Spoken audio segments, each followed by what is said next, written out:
Check. Streaming. Live streaming. Broadcasting on good old Twitch. Checking. Checking 1, 2. Sounding good. Looking good. Tuning in. Alrighty, well, welcome back everyone. I'm Noctophonics, and today we will be doing some more coding. We've been working through a project on CodeCademy. This is one of their courses where you learn how to create browser-based video games with phaser.js. We haven't gotten to the point where we have learned any of the functionality of phaser yet, but we'll be able to peer into that a little bit today with our project. So what they have for us is one called Business Outfitted Bob. All right, and so before, in the last two episodes, we learned a little bit about the basics of JavaScript. And JavaScript is the main coding language that Phaser is built on. That's the foundation. So we're learning the foundational principles first, how to console log, different mathematical operators, how to generate a random number. And then last time we did conditionals. We looked through the JavaScript conditionals, if else, and then the switch keyword. But today we're going to be working on a project, a little game called Business Outfitted Bob. So let's see what this is about. There are several files with starter code in a project folder for a currently unfinished and unplayable browser-based game. This game will use JavaScript more specifically a library called phaser.js.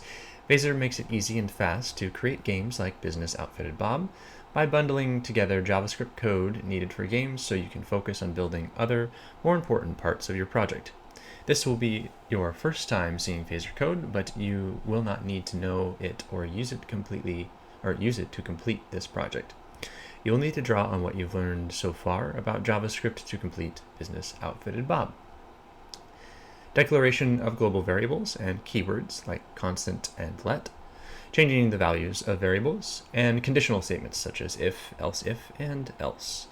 Once the missing JavaScript code has been added in certain files, all the features of the game will be complete and you will be able to play the game. So they built out a good portion of the structure here, a good portion of the functionality within our browser-based game, but we are going to fill in the gaps. So let's see where we begin. Before starting, we encourage you to get familiar with the structure of the project folder if you haven't already. Click on the folder icon and then click on the various files of the project to view them in the text editor. So what they're talking about is this folder up here. Okay, so we have a few different sections here, a few different files. Game, scene, start scene, game, index, and end scene.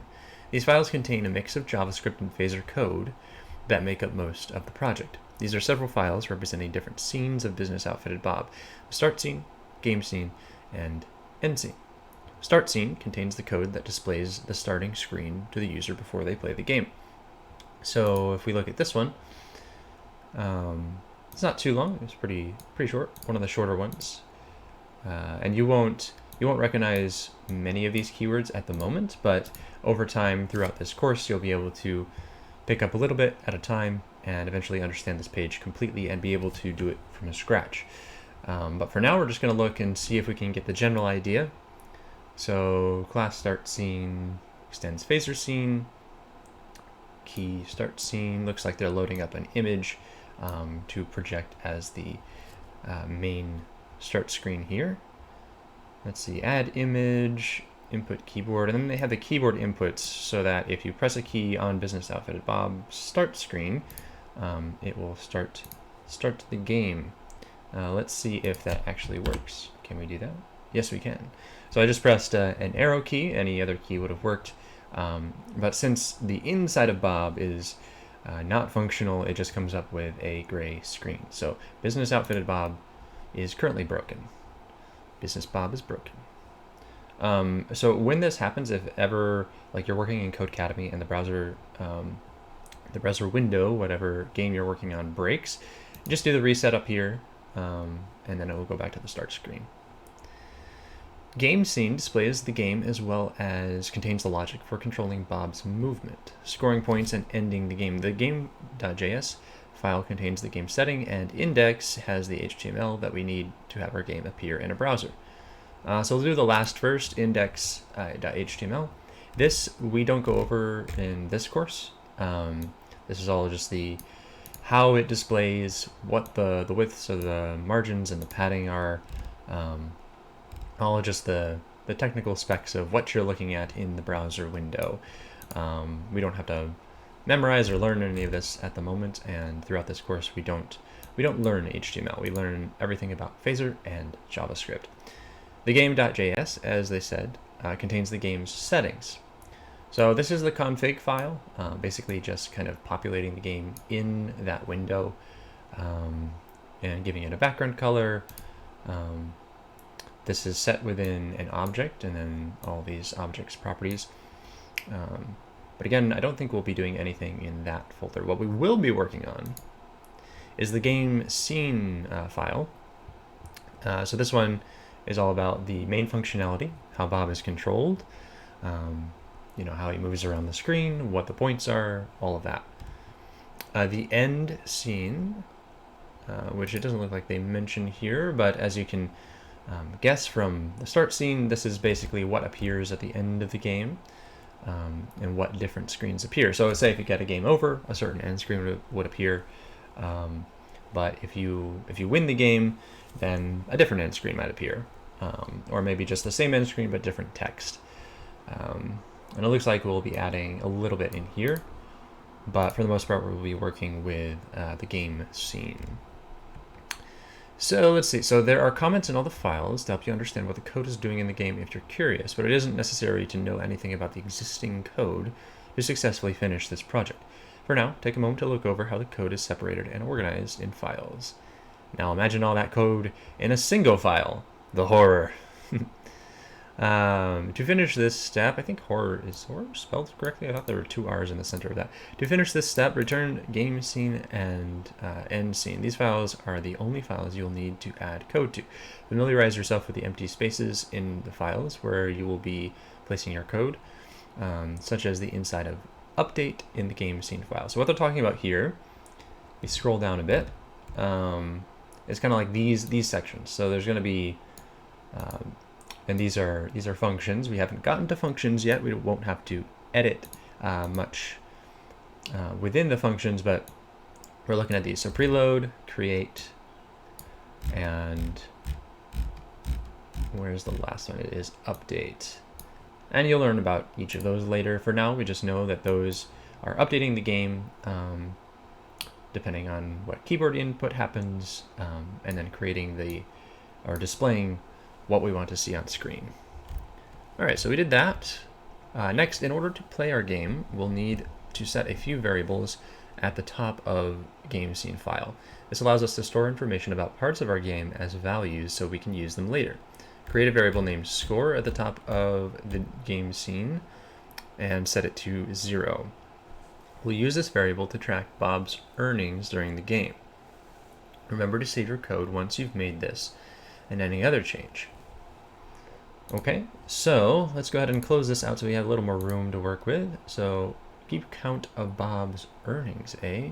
So this will be the score variable. So let's say score, and we want this to change, so we'll use a let keyword instead of the constant to declare a changeable variable. Let score equal 0.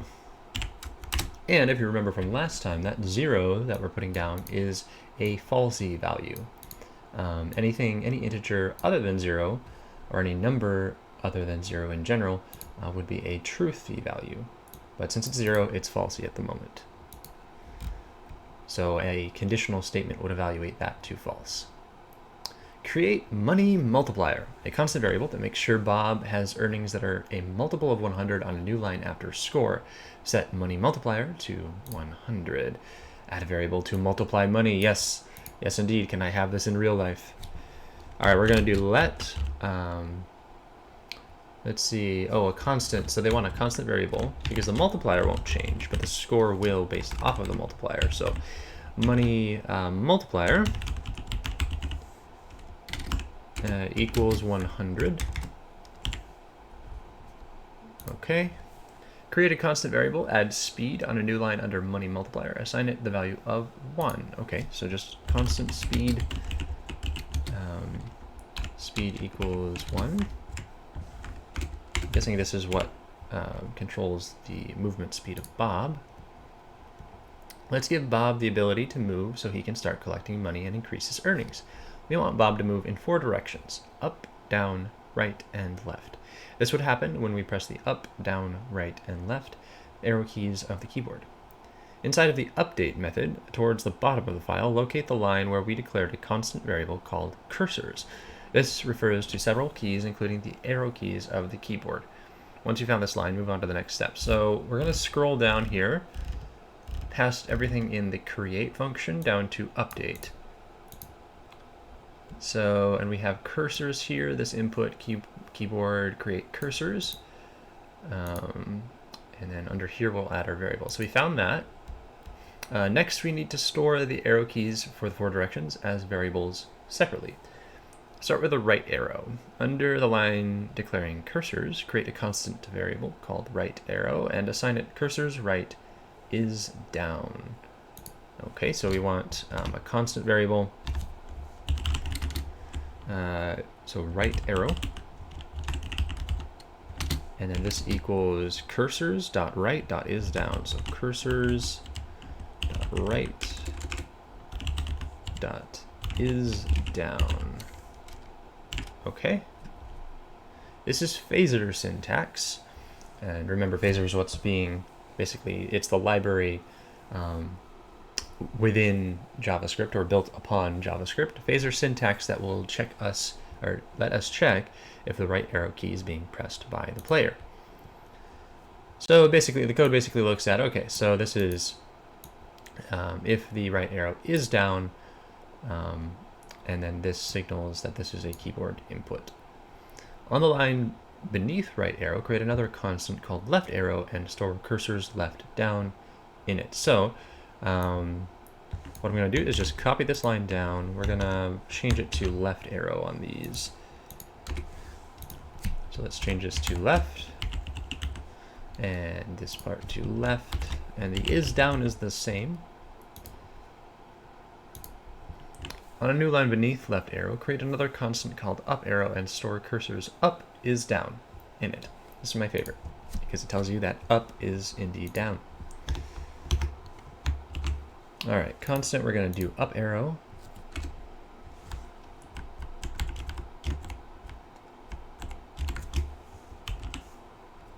And cursors up, up is down. One more key to go. On the new line beneath up arrow, create our last constant for our arrow keys down arrow and store cursors down is down in it. So last one, and we'll make this down. And just in case you didn't know, down is down. Great. We now know which keys we have to watch in case a player presses them. Let's add code to move the Bob character across the screen if one of these arrow keys is pressed.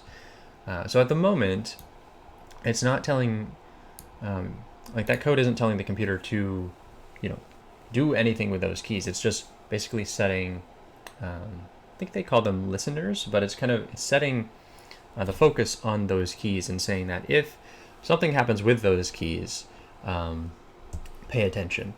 So you could type anything else on the keyboard while you're playing the game and nothing would happen. You could press any other key, but only the ones that are actually declared here as variables will matter. And now we're actually going to program what they do. Under the constant variables, you created an update, and on a new line, create a conditional if statement that checks if right arrow is true. If it is, we'll run one of the helper functions given to us to move him in the correct direction. Inside of our if statement, place the code move Bob right. This will move the Bob sprite to the right across the screen. This is also an example of a function call, which you'll learn more about in a future lesson. So let's go ahead and add this code down here. let's do the conditional. So if the right arrow variable, and then we also need our parentheses in there. I'll have that in a second. So right arrow, it's going to check to see if this is true, and the statement is if the right arrow is down. So inside of here, we're going to do move bob right as a function call.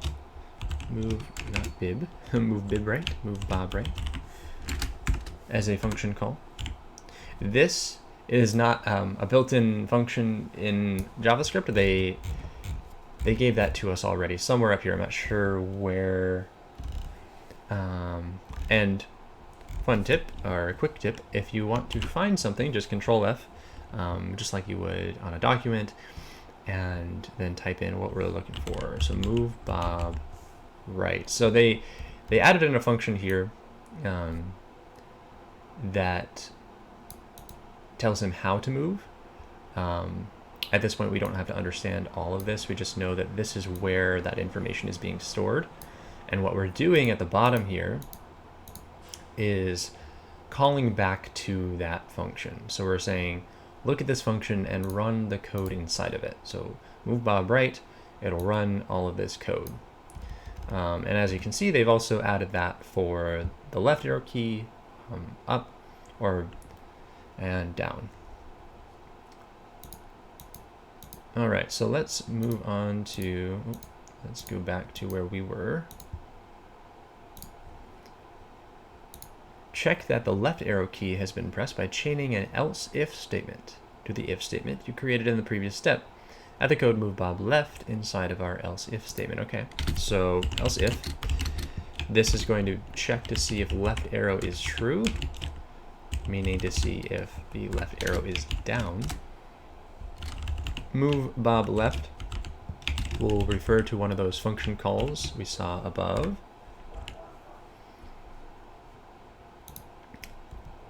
And now check the up arrow key, see if that has been pressed by chaining an else if statement. Okay, so we'll do it once more, else if, and then this is going to check up arrow and move bob up. And remember, with those function calls, always add the parentheses after whatever function you are calling so that it will run the code that's inside of it. You can kind of imagine the code being within the parentheses as running. Check that the down arrow key has been pressed by chaining another else if statement. Once this step is finished, test that Bob can move in all 4 directions by playing the game. Sweet. So else if, and notice at the bottom here, we're going to end it with an else if statement. We're not ending it with an else statement, because the else statement would just be like, okay, then what? Like if nothing is pressed, have this happen, right? So he'd just be moving around on his own. But anyway, so else if down arrow, move Bob down. Move Bob down. Okay. And so let's go ahead and test the game. We're going to save this code by hitting Control Enter, or you can click the save button down here.